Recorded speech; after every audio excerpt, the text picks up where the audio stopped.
আল্লাহ রব্বুল আলামিন মানুষ করে আমাকে তৈরি করলেন, বড় হলাম। এই মানুষ জাতি খুব শক্তিশালী নাকি দুর্বল প্রাণী? হ্যাঁ, শক্তিশালী। কথা বোঝেন ভাই, কত শক্তিশালী! 3 বার পায়খানা আর 1 বার বমি। স্থান কোথায় হয় তাও বলে না, হসপিটালের বেডে 3 বার পায়খানা। একটু চিন্তা করেন, বিবেকের দরজা নাড়া দেন। আমি কত ক্ষমতাধারী! চেয়ারের ক্ষমতা যদি আমার আসে, আমার মুখের চোটে, কলমের সইয়ের চোটে কারোর টিকারই নাই। আছে না নাই? আছে না নাই? ভাইজান, এই শক্তিশালী মানুষ কত পাওয়ার, সারা বিশ্ব চালাতে পারে। 3 বার পায়খানার 1 বার বমি দিলে সব ক্ষমতা শেষ, হসপিটালের বেডে দৌড়ানো লাগে। আল্লাহ যদি সুইচটা আর একটু দুর্বল করে, ঘোষণা আসে মসজিদের মিনার থেকে, অমুকের ছেলে তমুক কিছুক্ষণ পূর্বেই ইন্তেকাল করেছেন ডায়রিয়া হয়ে। ইন্না লিল্লাহি ওয়া ইন্না ইলাইহি রাজিউন। বাস, ক্ষমতা শেষ। কিসের বড়াই ভাই? যার শুরু হলো 1 ফোঁটা নাপাক পানিতে, আর যার শেষ হয়ে গেল 3.5 হাত মাটির নিচের মাটিতে, যার অস্তিত্ব বিলীন হয়ে গেল, সে এত ক্ষমতা দেখেন কেন? যেই ব্যক্তি আল্লাহর ইবাদত করবে, আল্লাহকে ভয় রেখে চলে, সে কোনোদিন ক্ষমতার অপব্যবহার করে না। সে মনে রাখে সকল ক্ষমতার ক্ষমতাবান একমাত্র আল্লাহ। আমি তার প্রতিনিধিত্ব করতে চেয়ারে বসেছি, আমার দ্বারা আমার বিরোধী পক্ষকে কোনো সময় ঘায়েল করা এটা আমার নীতি না। সেই তো উত্তম নেতা, যে ক্ষমতায় থাকার সময়ে তার বিরোধী পক্ষকে সব থেকে বেশি সুযোগ দেবে। তার থেকে আদর্শবান নেতা কেউ নাই। এটি ইসলামের। দ্বিতীয় নম্বর, আল্লাহ তাআলা জীবন দেওয়ার পরেও 10টি মাস এর উপরে যেখানে মায়ের রেহেমের ভেতরে আমাকে আপনাকে রাখলেন, আল্লাহ যদি ইচ্ছা করতেন ওখানেই মেরে ফেলতে পারতেন কিনা? কত সন্তান 2, 3, 4, 5 বা 7 মাস বয়সে নষ্ট হয়ে যায়, হয় না? হয় না?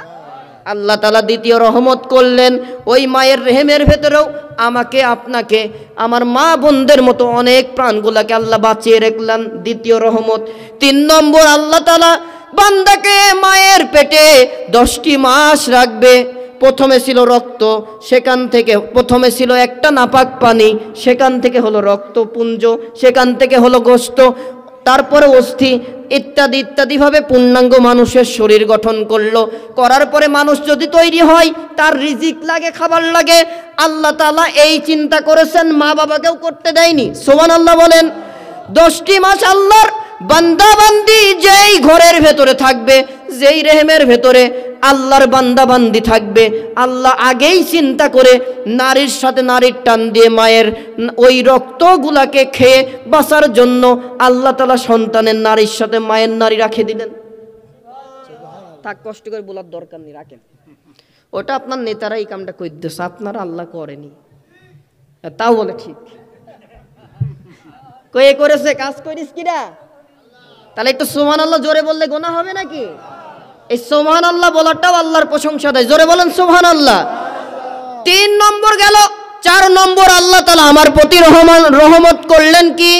10 মাস পরে যখন মায়ের প্রসব বেদনা উঠে গেল, এই প্রসব বেদনার আগে চিকিৎসা বিজ্ঞান বলে একটা সন্তান, যেই সন্তান মায়ের পেটে কম নাড়াচাড়া হয়, নড়াচড়া করে, কম করে হলেও 5000টা লাথি মায়ের কলিজায় মারে।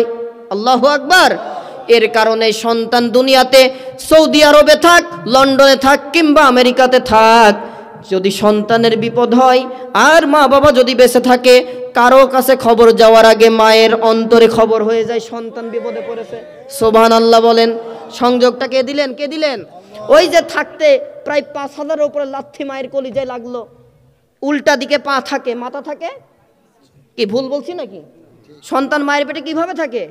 মাথা থাকে নিচে, পা থাকে, আর এই পায়ের ধাক্কা খেতে খেতে মায়ের কলিজায় কমপক্ষে বিজ্ঞান বলে যে সন্তান কম নড়াচড়া করে 5000-এর বেশি লাথি মায়ের কলিজায় লাগে। আর যারা বেশি নড়াচড়া করে তারা কত লাথি মারছেন ভাই। এর কারণে একটা নারীর টান, একটা রহমত তৈরি হয়। সন্তান যেখানেই বিপদে পড়ুক, কারো জানার আগে মায়ের কলিজায় খবর হয়ে যায়। সুবহানাল্লাহ বলেন। এই রহমত আর মায়ের কলিজায় দরদ আর ভালোবাসা কে দিলেন? জোরে বলেন না ভাই, কে দিয়েছেন? আল্লাহ রাব্বুল আলামিনের পরে আমার প্রতি রহমত করলেন। আমি যখন জন্মগ্রহণ করতে চাচ্ছি, কত সন্তান জন্মগ্রহণের সময় ইন্তেকাল করে, মৃত অবস্থায় বের হয়।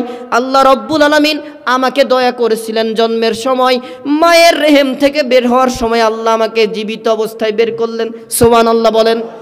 এখানেও আল্লাহর রহমত লাগেছে, বিশ্বাস হয় তো?